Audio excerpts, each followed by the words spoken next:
Donald Trump has been having a meltdown at 12:30 a.m. He's pretending that the deal with Iran, the Memorandum of Understanding, is in full force and effect and that everybody's really happy and that America's going to get really rich off this MOU.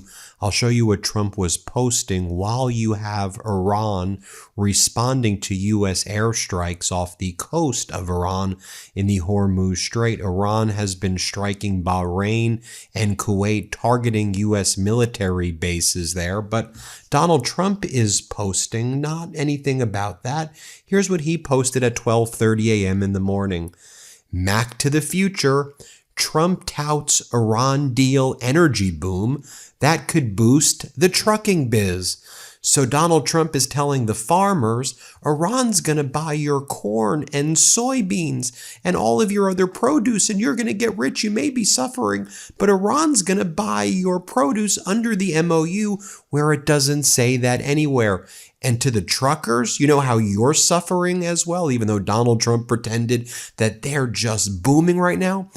What we just did with Iran, the Memorandum of Understanding, Iran's going to make you rich, truckers. It's going to make you rich, farmers. When Donald Trump has not even been complying with the MOU that says nothing about Iran buying produce from the U.S. or helping truckers or any of that, Donald Trump, like he has done his whole life, is a deal breaker, not a deal maker. He is all about bad faith. And so he enters into this MOU with Iran. And then what does Trump and Rubio do right away? He says to all of the ships that are in the Strait of Hormuz, don't follow the Iranian route. Use the American route and ignore Iran. Let's go over here. And then what do they do as well? They basically work with Israel to do a deal with Lebanon that's directly contradictory of the Memorandum of Understanding and encourage and allow Netanyahu to continue bombing in southern Lebanon. And then when Iran seeks to enforce its control over the Strait of Hormuz, which is in Article 5 of the MOU, the United States strikes Iran in Sarik and Keshem, various telecommunications and infrastructure facilities. Then Iran responds, then the U.S. responds, and there's been a full-fledged war taking place over this weekend. But Donald Trump says to all the truckers out there, you're going to be rich from Iran. Oh, and then Donald Trump posts the following as well. Based on the very quick and boring briefing concerning the Maggot Hagerman book about me, it is mostly made up fake news, largely fiction, as have been most of the things she has written about me for many years. She is a third-rate writer. Russia, Russia, Russia. Remember, I won the election big. And they don't have audio tapes that imply they have. Just another Margot con job, and Iran will never have a nuclear weapon. DJT. Again, that's what he's posting at 12:30 a.m. I think he's talking about Maggie Haberman's book, Regime Change, about him. He's also posting weird AI images of former President Biden, Kamala Harris, and Hillary Clinton wearing red AI hats that say, I lost to Trump. And then slightly earlier than that, Donald Trump posted a photo of himself when he was 17, maybe 16 years old, next to former President Obama. And then Donald Trump claims he's 20 years old, where he's wearing this outfit from the military boarding school that he went to. Of course, he was never actually in the military. He had behavioral issues, and his dad, Fred, was worried about a lot of other things he was doing and getting into. And so, but he claims he was 20 years old. This, but you're not 20 years old. You were 17. And what's your infatuation with Obama? Back in the real world, where the American people are psychologically tortured by this behavior and are suffering economically as Trump tariffed the entire world, as inflation is surging, as this war is compounding the problems that people face here, as people in the United States can't afford rent, they can't afford homes or groceries or gas or anything, and people are dipping into their savings and are about to go bankrupt. In the real world, Iran has issued a warning. I think it's very close to closing down the Strait of Hormuz again. Iran's foreign ministry in an official statement said the following about everything, that the U.S. violated the peace agreement and it does not place the slightest value and credibility on its commitments. And it's true, under Trump, and the United States does not value a single commitment. Iran's foreign ministry slammed the U.S. strikes on its southern coast as flagrant violations of their interim deal. Tehran claims the targeted surveillance facilities were protected under the truce, fueling major diplomatic crisis. I think that's putting it lightly, but just think about it. Last June, when the Trump regime and Netanyahu attacked the Iran facilities, they were negotiating in good faith. Boom. That's when Trump sucker punches you. Trump is a sucker puncher. The worst type of vile piece of trash is Donald Trump. He's never been the art of the deal. He's always just been a con artist who uses the good faith involved in negotiations that if you let your guard down for a moment, bam, he punches you. That's what he did in his life in business. He's never viewed a deal as actually binding people to things where the adversary in a negotiation may. Trump doesn't. He views it as something that you manipulate and then you relentlessly manipulate to harm people. And you're just seeing it here again. Then in February, when the United States was supposedly making a deal with Iran, boom, that's when the U.S. violates the mediator's proposal by Oman. And here, ever since the United States entered into this MOU and had those technical talks in Switzerland because we were about to hit tank bottom, literally we're about to run out of our petroleum reserves here and internationally. As soon as the U.S. got some of that oil back, even though we're about to be in a dire situation, I'll talk about that in a moment as well. Let's see what the oil prices are tomorrow. Trump's market manipulation again is going to backfire in his face. I've been warning about this over and over and over again. If you look at the facts that are actually happening right here, you have a much more dangerous, much more chaotic, much more serious problems taking place. And Donald Trump has every step of the way tried to manipulate this MOU to violate it every opportunity he has. Again, while Donald Trump is out there having this meltdown and making those posts, Iran is firing on Kuwait and Bahrain in response to the U.S. airstrikes. Earlier in the day, Donald Trump said, there may come a point when we are no longer able to be reasonable, and we will be forced to militarily complete the job that we very successfully started. And if that happens, the Islamic Republic of Iran will no longer exist. DJT. As I've said, what Trump wants to do with this MOU is achieve that which he couldn't in the war. And now he feels, okay, I just got out of this tank bottom situation. I bought myself a little time. So now I'm going to be threatening and be the predator to Iran again. And Iran's just going to say, stop it. And they're going to shut down the Strait of Hormuz again. I think we're going to hit a situation where we're going to have global economic meltdown as a result of Trump's behavior. He's literally a psychotic human being. And you can see what he's posting, all throughout the day. I mean, he's posting he's going to destroy the Iranian civilization again. Remember when he was in Versailles, he's like, we're about to go bankrupt. We're about to have a global depression. I had to enter into the deal. And now he's like, and I'm going to blow up your entire civilization. He's literally a psychopath. He's a clinical psychopath. You can't have rational conversations with him and the disgusting people he surrounds himself with in his regime. Let me tell you what's also happening as Donald Trump is out there posting at 12:30 a.m. as well. It seems that there is a military operation that the United States is supporting in Iraq. It seems like Ali al-Zaidi, the kind of compromised prime minister, literally through a compromised prime minister in Iraq right now, is working with the United States and Netanyahu to round up in Iraq politicians who support Iranian-backed militias there. It seems like that's what's going on at night. So Foreign Minister Araghchi of Iran was set to head over to Iraq with a delegation on Monday, according to the Foreign Ministry of Iran. During the visit, the top Iranian diplomat will hold talks with senior Iraqi officials on bilateral relations, as well as regional and international developments. Right before Araghchi was going to be there, remember, the United States strikes Iran, and now we're seeing the Iraqi security forces continuing to arrest Iraqi politicians who are sympathetic to Iran, and they're being rounded up right now. And you had earlier this month the reports about how Tom Barrack, who's Trump's ambassador to everything in the Middle East, was heading to Iraq to press Baghdad to eliminate the Iran-backed militias right here. And the point I want to make is, regardless of where your views on this issue, it's obvious that this MOU is BS, because the U.S. is going to, if you don't want to enter into an MOU with Iran, don't enter into it. If you don't want to recognize Iran's control over the Strait of Hormuz or administration with Oman, don't put that in the clause. If you don't want to have Israel leave southern Lebanon, which, by the way, to be clear, in my view, Israel should not be in southern Lebanon. And I think what's going on in Beirut by Israel is absolutely horrific, by Netanyahu is absolutely, horrific. But my point is that if you don't want a ceasefire, then don't make that paragraph 1 of the MOU.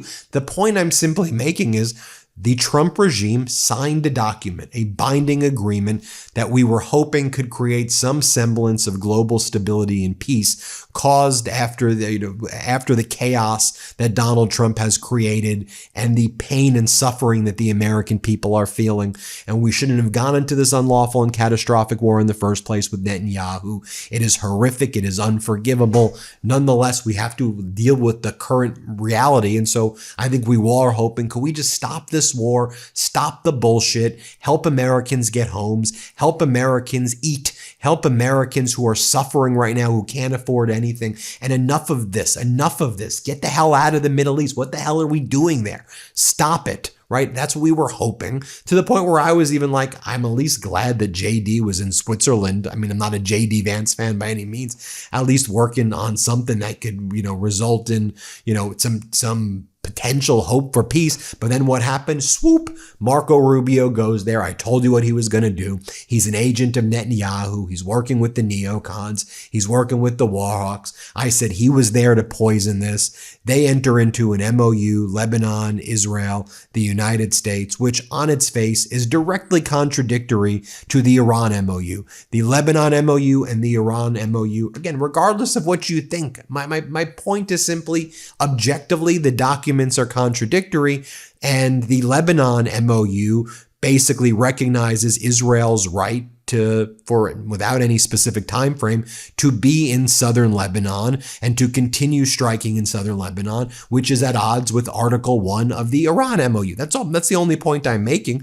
And while all of this is happening, yes, I understand the markets are being manipulated, but look right here, the oil going out of the Strait of Hormuz and the Hormuz vessel crossings. As Michael McDonough points out, Hormuz vessel crossing update, back down to 24.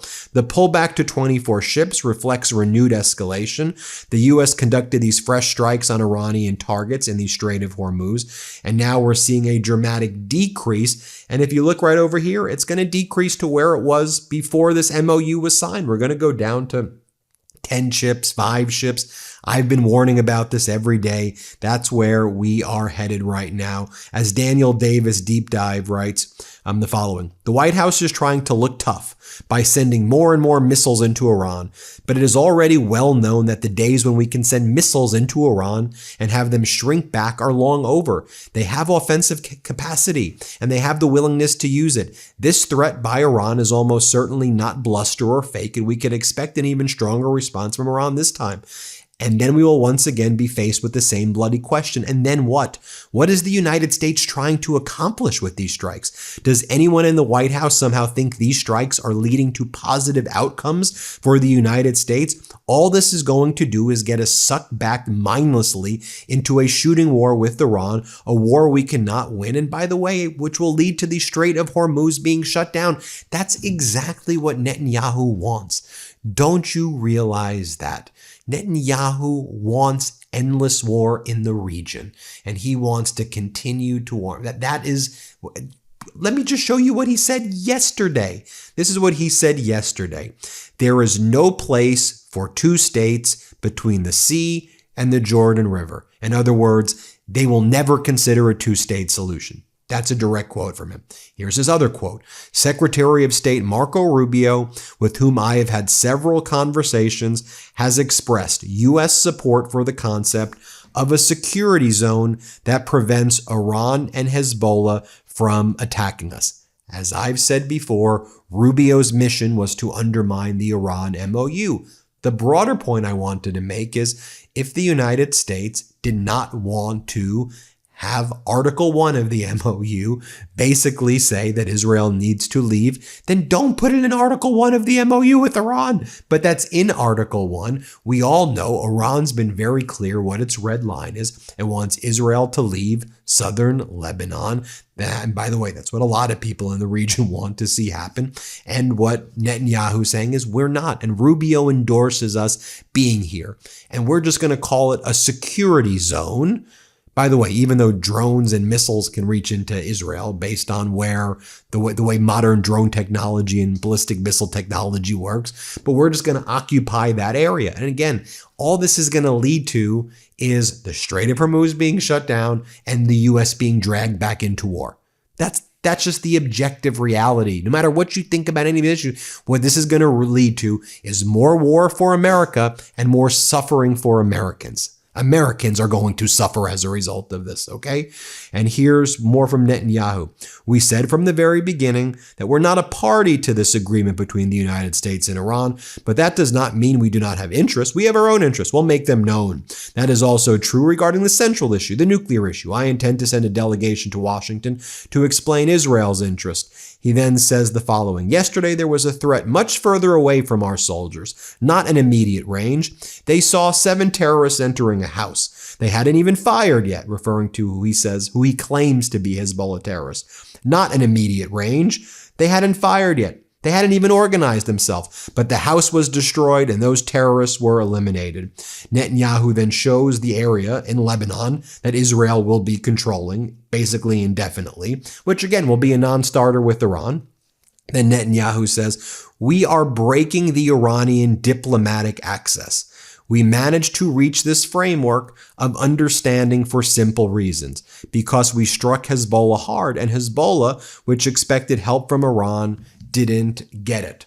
Or perhaps Iran was saying, we are agreeing to the terms of the MOU, and we thought that this would be a possibility of reaching a good faith solution. So that's why we showed you we're capable of doing things. But okay, if now what Netanyahu just said there, I just read it to you. He said, our goal is to break the Iranian diplomatic access with the Lebanese MOU. And by the way, you may say, Ben, that's great. That's what we want. We want the Iranian diplomatic access. But just assume you say that. Okay, then don't enter into the Iranian MOU that requires that you, the United States, the signatory, stupid Donald Trump, who signed in Versailles, pathetic, weak war criminal who got into this catastrophic war with Netanyahu, then don't sign you signed an agreement saying, we want to do diplomacy with Iran. So stipulated, that's what the U.S. said. But then you work on a deal with Netanyahu that says we're going to break the Iranian diplomatic access. One agreement, we're going to break it. One says we'll do diplomacy with you. That's not a tenable solution, okay? And that is the utmost bad faith. And it pains me to say it as an American, but that's just the reality of it. And there's no other way to look at it. And then Netanyahu says, after we have removed the Iranian existential threat, a broad government can bring peace among ourselves. So again, Netanyahu's point about the Lebanese agreement is it's about exterminating Iran.